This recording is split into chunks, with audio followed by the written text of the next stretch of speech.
It's against the law to punish children by sending them to prison, but 4,000 under 17 spent time behind bars last year.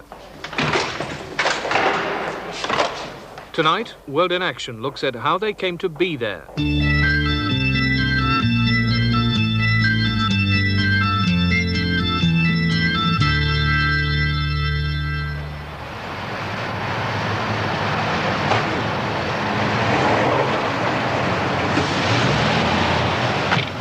Any policeman in London will tell you that there has been a worrying increase in juvenile crime over the past few years. Started going out and nicking things out of shops, and then started nicking motorbikes. Done breaking ins and stealing. Robbery, theft, and about 20 muggings. Thieving habits and other law-breaking things, but I'm easily led, so the police say. I went out one night and got drunk. I started up a fire. When I've had a few drinks, I just get a bit silly and start messing about. I suppose I am unruly, really. 4 van 6.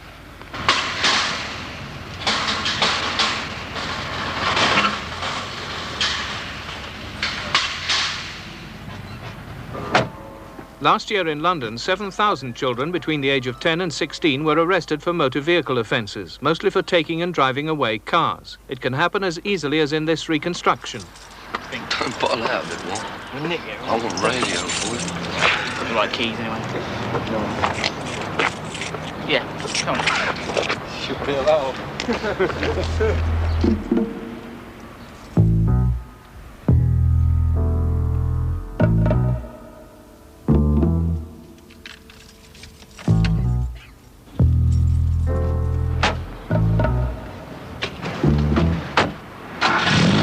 Sure, the vast majority of them don't go out planning to get involved in crime. Oh, man. Well, you can't drive. Don't you learn to drive?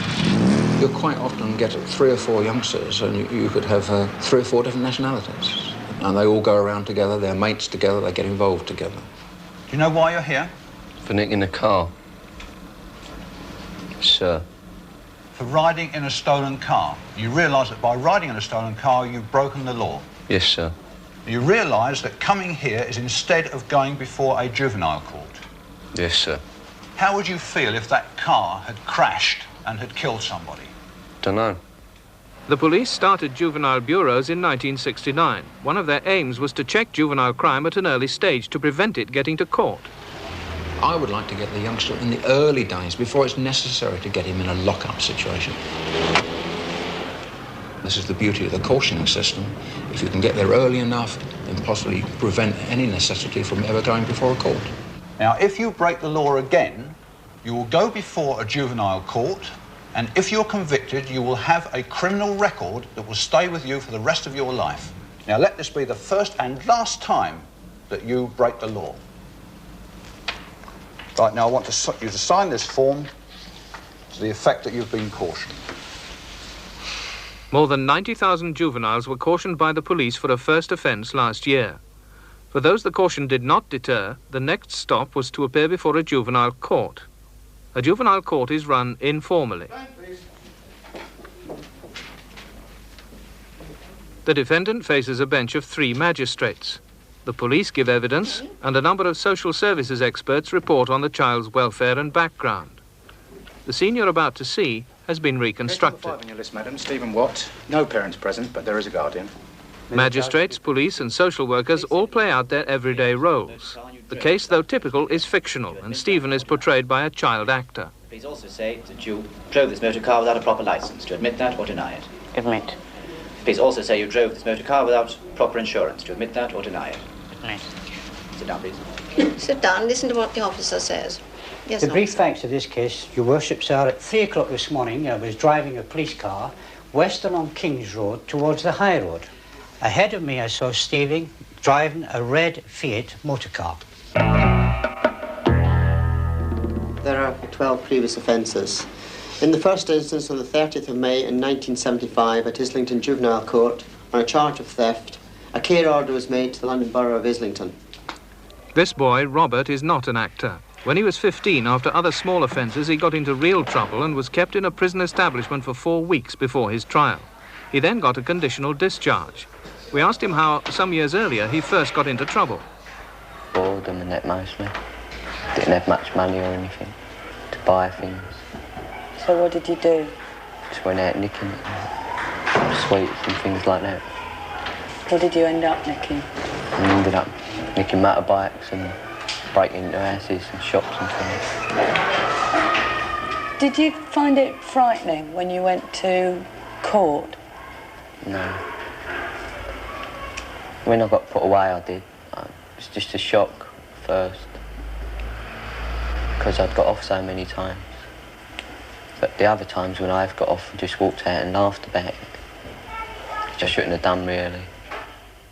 And lastly, madam, on the 10th of January 1977, at Islington Juvenile Court, he was on a charge of attempted theft and was remanded for 3 weeks for reports. The social worker is in court, madam, Mr. Kofi, and he can give you more details. I see. Stephen, that's correct, is it? Those charges we've heard? No, not all of them. Well, what isn't correct? The last one. The attempted theft? Yes. You're saying you didn't do it, but you were found guilty in court, that's right, is it? Yes. We'll consider it as 11 convictions. Mr. Coffey, would you like to tell us a bit about Stephen? Yes, madam. Madam, Stephen comes from a family of 6. He's the eldest boy in the family. His parents were divorced in 1968, and mother had custody of all the children. Can you think of anything that anyone could have done that would have stopped you getting into trouble? If my mum and dad had got on a bit better in it, it would have helped, but mostly it was my fault. The first time you went to court, what happened? Got the £3 fine and the conditional discharge. The second time I got £16 fine and 2 years probation.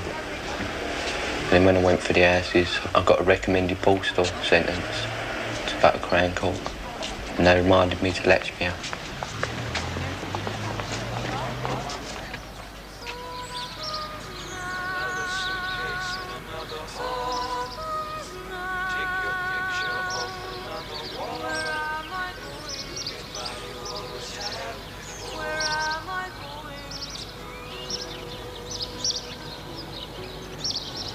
A prison day starts for a child at 6 a.m.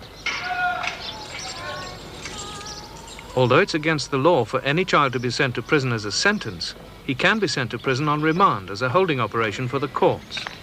But first the courts must certify him unruly, meaning he's likely to run away or is too violent to be held except behind bars.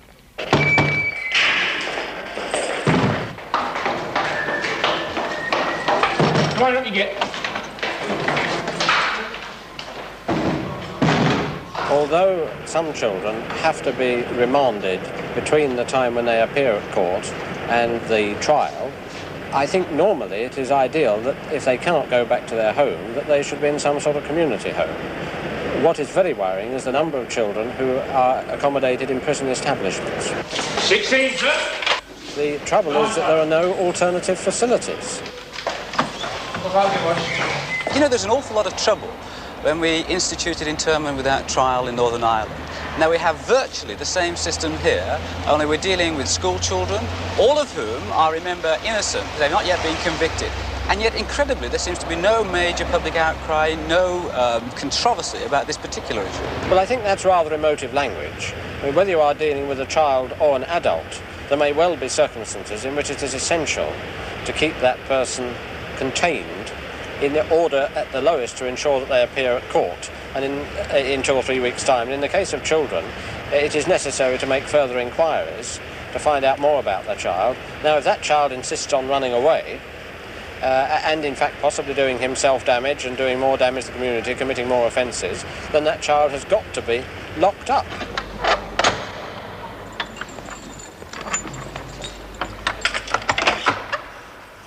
Right.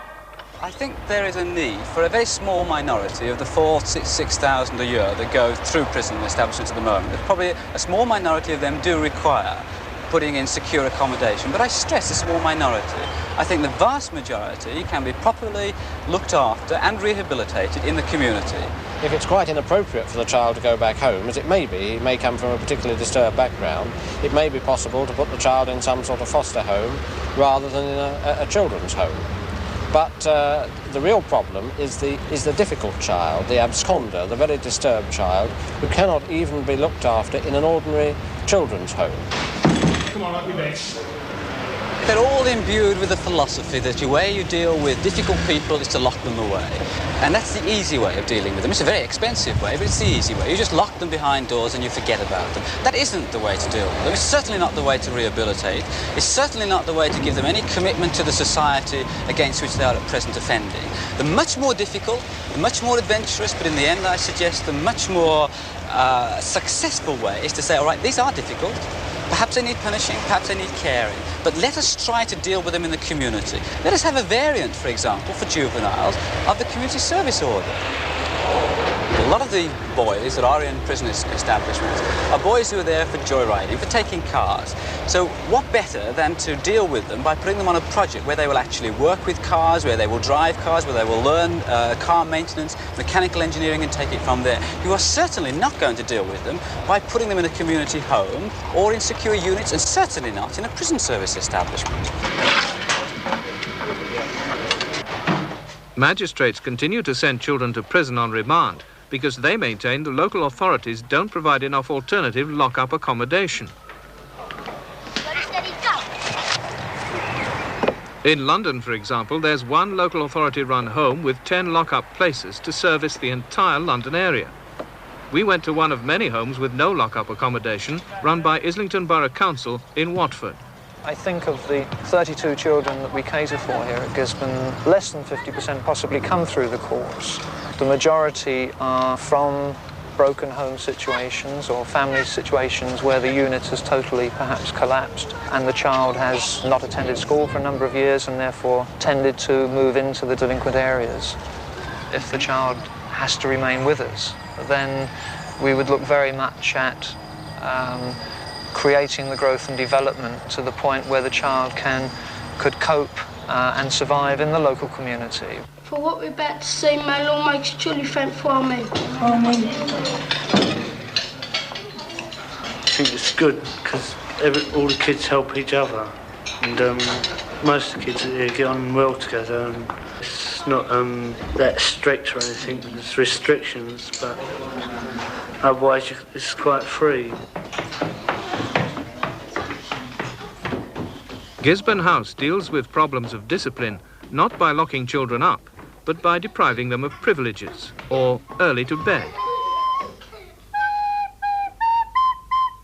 We asked the superintendent if he ever refused a place to children who were very disturbed. Yes, there are occasions when we have to say no, we can't take a particular child. I think we have to look, before children come to Gisborne, we have to look very much at whether or not we're going to be able to meet that child's needs. And if it's felt that we can't, then the exercise would be pointless.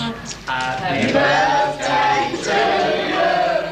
Happy birthday, dear Patrick. Happy to you.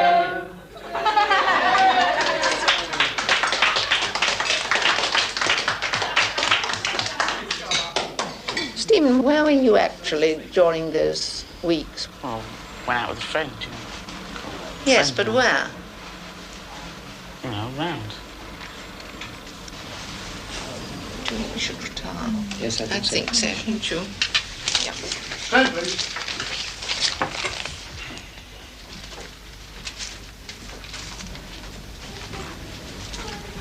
It really looks as though the social services have done a great deal for him. I think they've really done their stuff and they've tried everything, really. Well, he's certainly unruly, and we've got to make an unruly certificate. Not violent, but he's absconded. Absconding and committing offences whilst on bail. And if Stamford House have a place in the enclosed unit, well, that would be all right, wouldn't yes. it? Otherwise, it looks like Latchmere. Yes. I hate Latchmere. I really, it's like a kid's prison, really, isn't it? Yes. But I can't see, you know. If he's absconded really from everywhere he's been placed in the past, hasn't he? Yeah. And also he's committed further crimes whilst on bail. Well, that's it then. So really no alternative. Custodial sentence. Yeah, I think so. And legal aid, and as quickly as possible. An unruly certificate because if of they life ask for it. Yes, that's what I would say. There's always a very real difficulty when anyone gets to the point where they feel they have to ask the court, some local authority, to grant a certificate of unruliness. It's an admission of failure on our part to provide appropriately for the child's care. It means that our facilities have proved inadequate. But we've tried everything within the range of our facilities without success. And it's certainly with a degree of sadness that we have to make the application. Well, then it does look like an unruly certificate, doesn't it? I don't see there's really any alternative, so you'll have to go to Latchmere, and we'll see you 3 weeks' time. 3 weeks. We'll see you in 3 weeks' time. Right, off you go.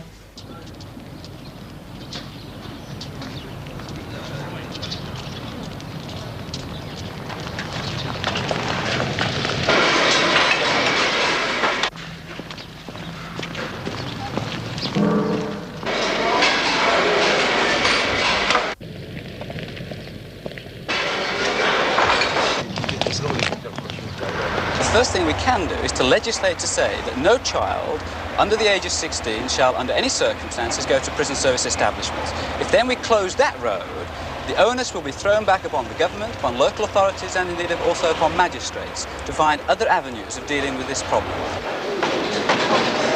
Unfortunately, until someone kicks it up the backside and says that, quite emphatically, that we are not prepared to tolerate in our kind of society the imprisonment before trial of school children, then no government will act. And this is, of course, a problem that every successive government has faced since 1969, and they will continue to sit on the problem until public opinion is vociferous and emphatic enough. Well, I'm quite worried about it. I don't think it's at all suitable, and as soon as we can make arrangements, I think we ought to end it. But when I say as soon as we can make arrangements, this is going to be quite some considerable time, because we will have to put in the appropriate accommodation, we'll have to train the right staff, and we'll also have to change attitudes as well, I think. So in the meantime, you'd envisage it continuing? I'm afraid so, yes, for some time into the foreseeable future. I ended the remand of girls under 14 to prison last autumn. And at some stage we will make another step, but I can't foresee when that will be. We want to move towards the ending of remand of young people to prison under the age of 17, but we are constrained. Any single file, keep yourself closed up. Classroom 4, sir. Mahone. Guys, had to put in. Foster.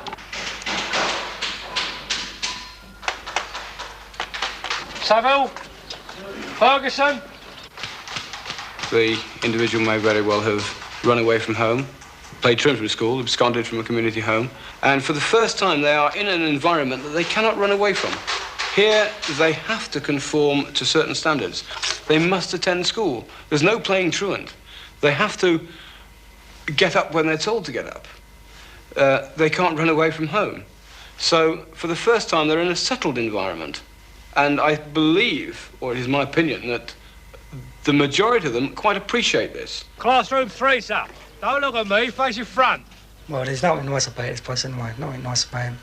You do games in it, I suppose this is about the nicest thing about him. And how long have you been here? 2 weeks. Does that seem like a long time? A lifetime. What do you feel about being locked up?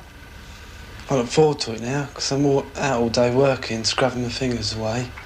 And I come back and look for a good rest, so I don't mind being locked up. Perhaps one of the main things we can teach these boys, or these young lads, is self-discipline. And one would hope that one could teach them to lead a better, useful life on discharge.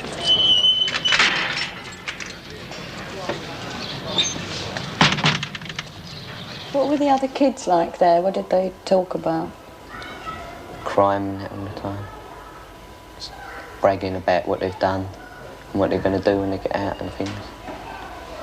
What, you think a lot of things actually get planned inside? Yeah. And they talk about like teaching each other how to do things, telling each other how to do them. If you're not a bad criminal, you get mixed up with other big criminals in prison, or in a place like this, and then you think about doing bigger jobs when you get out.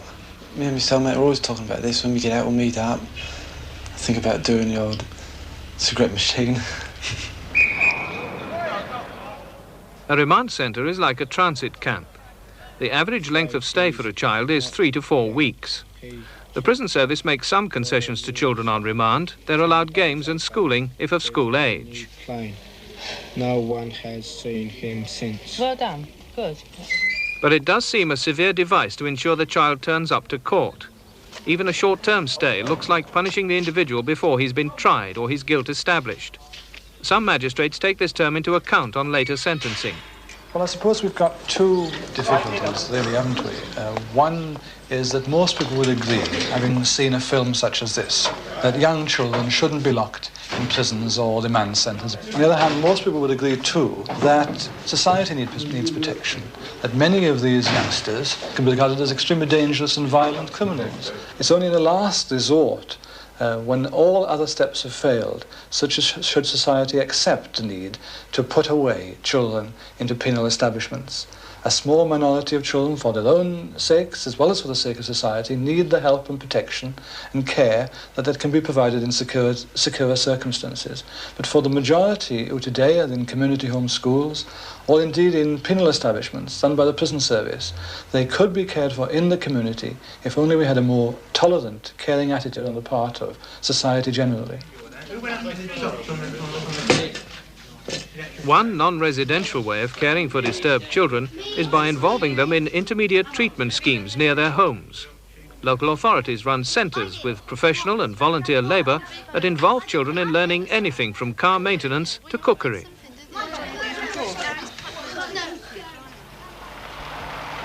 Schemes like this also have the advantage of being cheaper on the local authority than the high cost of keeping a child in a community home, which can cost as much as £100 per week.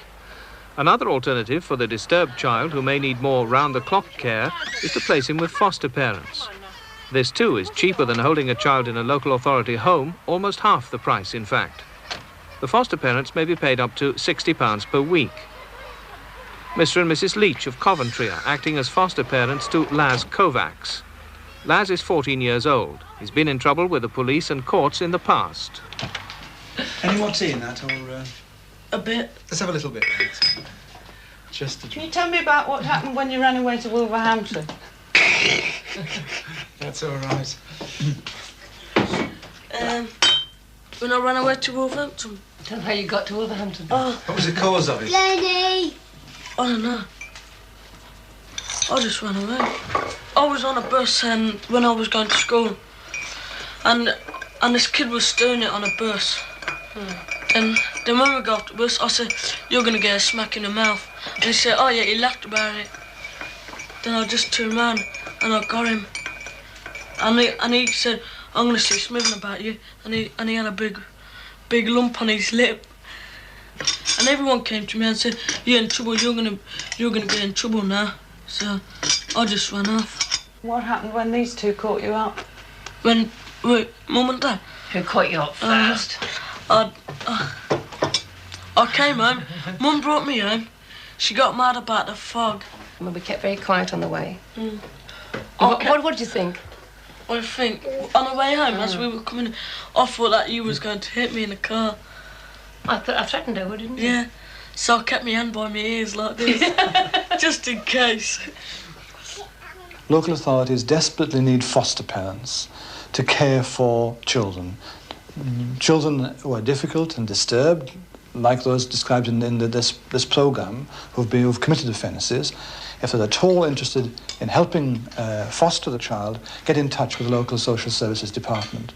Many local authorities are establishing preventive schemes, intermediate treatment schemes of that kind, which require volunteers, people who are prepared to work with children, to use their knowledge and skills of their daily job and interests to help local authorities meet the needs of children in their area. So if they're prepared to volunteer, either in that way or as foster parents, ask them to get in touch with their director of social services in the locality where they live. How do you feel about it looking back? I think I was stupid. What do other kids think about it? They all think it's a big laugh until it happens to them. So you don't think that even going to Latchmere really made any difference to you finally? No, when I got off at Crown Court, that's what made the difference. So now I won't get a chance next time.